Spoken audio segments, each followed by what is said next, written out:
Welcome back to the Skitch on Wheels channel. Today I'm going to review my 2020 Harley Davidson Lowrider S. Now, I've had this bike about 3 years. I've put over 10,000 miles on it. I've ridden in every type of weather condition from 30 degrees to 105 degrees. I've been in hail, I've been in rain. The only thing I haven't traveled in is snow. Just let me get out of here. I'm going to be like, my arms are going to be red welts. Like, I feel like I'm getting shots. I've taken it to the top of Pikes Peak and back. So I've put the miles on this bike. I've ridden it. I know what it's good at and what it's not so good at. So let's dig in and do this long-term review of the Lowrider S after 10,000 miles. So let's start with the bad.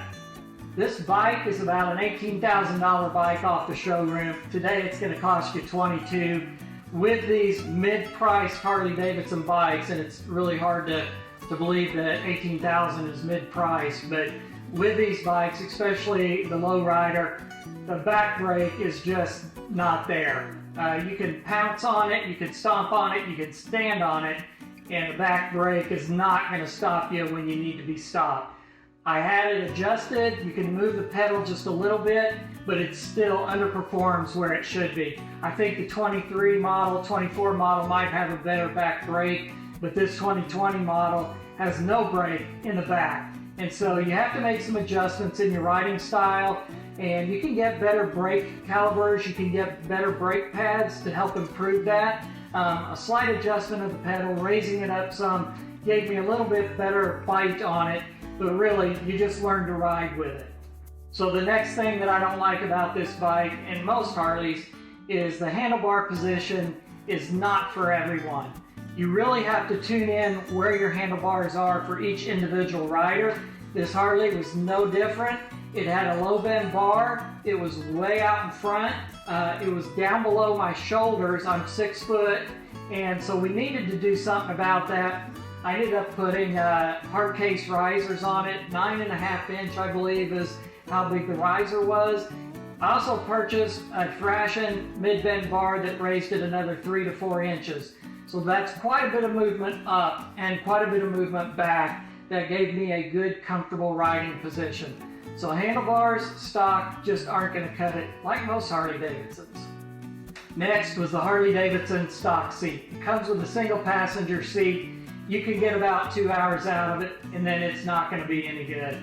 Some people might find that it works a little longer than that, but Harleys are not known for their stock seats being very comfortable. Maybe up in their bagger models they do, but definitely not on this Lowrider. And so, as you can see, I upgraded to the BMC Corbin Widowmaker seat. It does a really, really good job. It's good for 2-up riding. I can be 6-7 hours in that saddle and be good.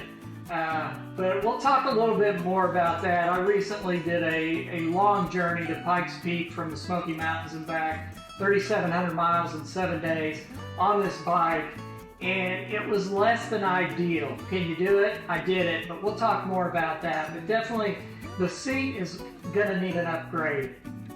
Next, let's talk about horsepower. This Harley comes stock with about 92 horsepower. I know the newer models, 23, 24, might have 100 to 102, but at 92, 93, Harley, give us the full engine.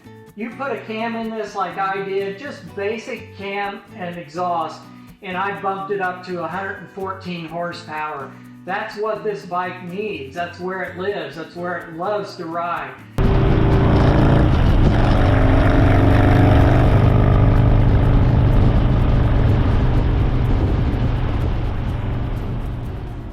It became a totally different bike when I did the cam and the exhaust. Harley, you can do that. Just give us the power up front. Now I know there's going to be a day, 2, 3, 4 years down the road, where the 131 cubic inch is probably going to come standard on most Harleys. They're just building up to it because everybody wants more performance, more performance. This bike has it, you just have to do it yourself. So come on Harley, let's up the game and give some of these bikes the power right out of the gate. Next up is cruise control. These 2020 Lowriders did not come with cruise control. They were hard to find. You'd be lucky to get one within 6 months. It was like the Willy Wonka golden ticket. It was out there, but you'd be lucky if you were one to find one. And luckily I found one. I had to go to Utah for it, but I made the conversion. I put the cruise control on it, and so now the highway miles come a whole lot easier. That should have been standard on this. It is on the 21 and up, but the 2020, they left it off. I don't quite understand it. It was a way to make a quick $250 off of us to put cruise control on. So that's it. That's the bad. Not too much, to be honest with you. So let's get into the good. First up is styling. Harley nailed this one. This bike looks amazing. You can keep it stock and it's still going to be a good looking bike throughout its lifetime. Now, it's a great platform to build on. I've turned this into a mini bagger, which it's not perfect, but it can do some long haul riding. But you can also turn this bike into a drag bike. You could turn it into a commuter, everyday rider, or you could turn it into a canyon carver and lean the thing over and really take it through the tail of the dragon or something like that. So it has a whole lot of possibilities.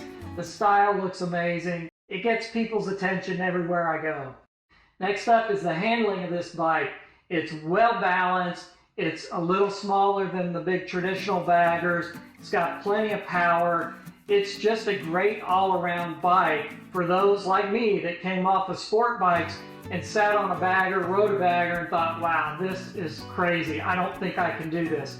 I sat on the Lowrider S, I took it for a ride, and it was a nice transition from sport bikes to cruisers, and then someday probably from cruisers to baggers. But Harley really did a good job of handling and the balance on this bike. You can take it anywhere. The next thing Harley got right on this bike is its suspension. The inverted front forks are a great front end suspension. The monoshock in the back is a huge improvement from previous models. The stock suspension is good, don't get me wrong. I did have to put a new monoshock in the back to kind of raise the rear end another couple of inches because I'm going to have baggage and a rider. But other than that, the stock suspension is really pretty good. But it also is upgradable, so if you're wanting to really fine-tune that suspension, you can do that on the Lowrider S as well. But hats off to Harley, they're starting to get the suspension right on their bikes. Another point with this bike is there is a huge owners group, and they're very active. They have a lot of great ideas for modifications on the bike. They're able to help you fix your bike. I did 90% of this bike on my own through YouTube or through the owners group. And that's because there's a huge group of enthusiasts out there that are there to offer their opinions and help you take this bike to the next level if that's what you choose to do. So my final thoughts on the Lowrider S. It is a great bike. It is a great platform. You can do so much with this bike. There's tons of power waiting to be unleashed with a cam and exhaust and a tune. It's just set up to be a good all-around bike. And as you can see, I've kind of made it a mini bagger. So a negative to the bike, if you call it a negative, is long distance riding. Granted, I just took this bike from the top of the Smoky Mountains to the top of Pikes Peak in Colorado and back in 7 days. And there were times where it was a little tough, where I know on certain other bikes, like a big road glide or street glide or even a BMW GS, it probably would have been a whole lot more comfortable. So just because it might be a little difficult doing it doesn't mean you can't do it. But it's not ideal for those 10-hour days on the bike, and that's what I did for 7 days. I put 10 to 12 hours each day on this bike, and it got to be a little bit much after 7. So if you want to check the link, I've got a 3-part video series on me riding from the Smokies to the Rockies.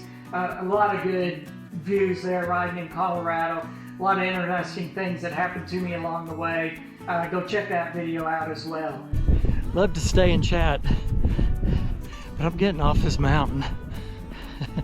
I'm getting off, I still can. But the bottom line is, who's this bike for? 90% is for everything and anything. You just have to make it that. 10% is long distance. It's just not going to handle going from coast to coast or going 3,700 miles and you not feel it in your back and your neck and just get worn out and tired. Doesn't mean it can't be done, but there are better options out there. So if that's your niche, if you're strictly long distance riding, this might not be the bike for you.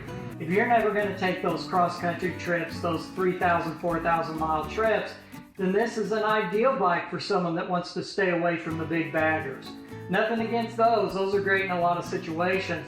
But if you want a little bit more feel to the bike, you want a little bit more power, you don't want to feel like you're carrying around 2,000 pounds of weight, then this might be an option for you. Now, it's going to be able to do the long distance, like I said. It's just you're going to pay for it just a little bit. So that's my review after 10,000 miles in 3 years on the lowrider. Am I going to keep it forever? Probably not. You know, we all like to switch up now and then, and I would probably, for the right price, sell it right now. But has it done a great job over the last 3 years and got me back into some really active riding? It has, and it's been a great opportunity that I've gotten by living here close to the Smoky Mountains, and I've put the miles on the bike, and I've gotten to know the bike, and it can do many, many things very well. I do not regret my purchase. I do not regret the modifications and upgrades that I did. I've enjoyed them. I'm going to continue to enjoy them. If someone comes in with $20,000 and wants to take it off my hands, yeah, I'll probably sell it. But otherwise, it's going to stay in the garage for a while longer. Hey, thanks for watching the Skitch on Wheels channel. Do me a favor, hit that subscribe button, give me a thumbs up, leave some comments. Specifically, if you could tell me if you have a Lowrider S, what you like about it, what you don't like about it. Let me know what you've done with your bike. Thanks again, and I'll see you in the next video.